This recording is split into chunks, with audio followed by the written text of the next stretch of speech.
Hey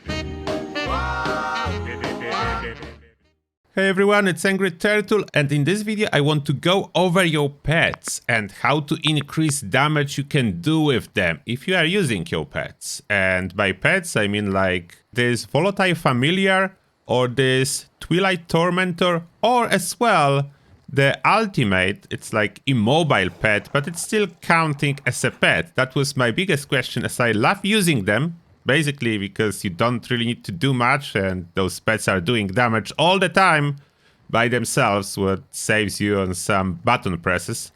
But to the point, how to increase damage. And apart from figuring out what works, as I was not able to Google everything, like there was a lot of topics, but I think outdated. Some people were saying only Magicka works, everything that boosts the damage of your spells works, and I decided to just figure it out. I was doing testing for a couple hours, and as well I tested what increases damage of your pets the most, and I was doing it based on the champion points value because that's like the easiest for me to calculate. I was basically calculate how much damage I'm getting per 10 champion points spent, and starting from like my build without champion points, therefore with a gear, with a perks, with level 50 and CP 300, everything in there, to see how much relative damage I will achieve adding different stuff and what will work, what will not work. And here I will cover it starting from what boosts your damage the most, and absolute number one here is deadly aim, and in other words, damage done with single target attacks. Pet do count as single target attacks, therefore this is working, and for every 10 champion points I'm getting relative damage increase of 1.626%. Not exactly 2% as I supposed to get here. I'm guessing some of the damage are not multipliers and additive, and that's how I'm losing a little bit, like 0.4% compared to what I should be getting, but it's still the best one. It's absolute best. Single target damage boosting, absolute best for your pets. Now, for the second place will be offensive penetration. Here, for 10 champion points, I'm getting my damage boosted by 0.955%, almost 1% per 10 CP. Of course, you need to keep in mind, if you achieve penetration equal or higher than your enemy resistance, you have zero benefit from increasing it any further. Therefore, that's disclaimer, but if you are still below, that's the second best. Now, the third best for pets is critical damage. And here I took an assumption that you have about 50% critical chance for my calculation. If you have higher critical chance, you will get more benefits from critical damage.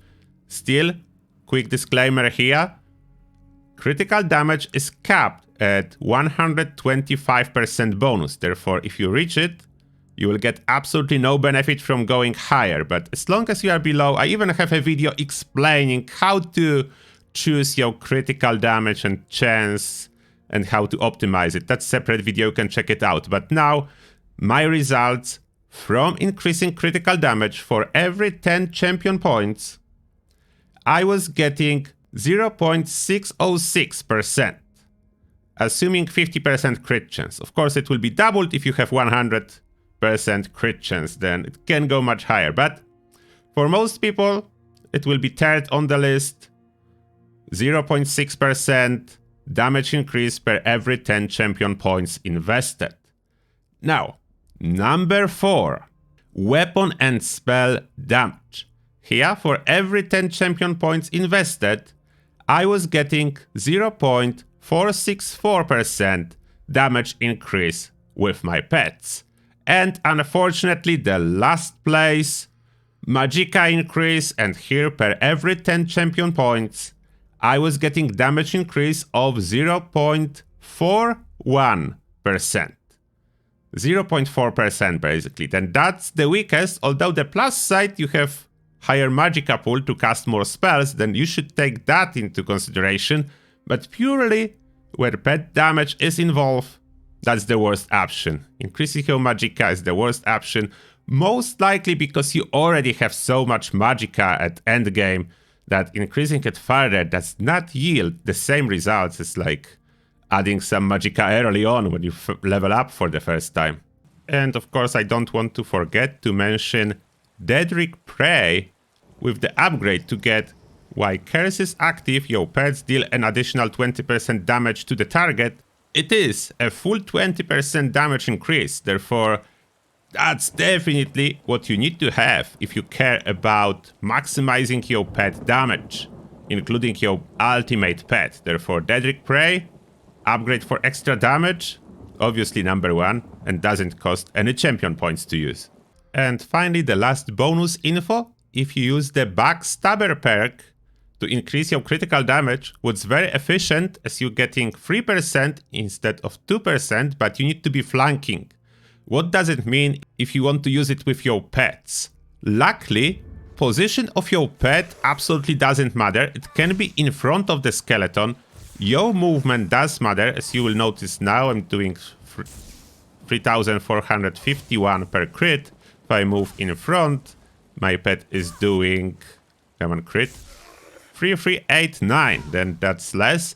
And you don't even to flank much. Basically, if you move to the side more than 45 degrees, you are already good. You don't even need to be fully on the side. You just cannot be in front. Basically, in front, you are not getting this bonus. You basically just move to the side like that, and you are already getting the bonus from the Backstabber. Even though you are not even fully on the side of the enemy, you don't need to be behind, and your pets can be directly in front as only your position do matter. Then this perk is extremely useful with your pets, as it's super easy to get this bonus. I hope this quick info about pet damage will be helpful for you.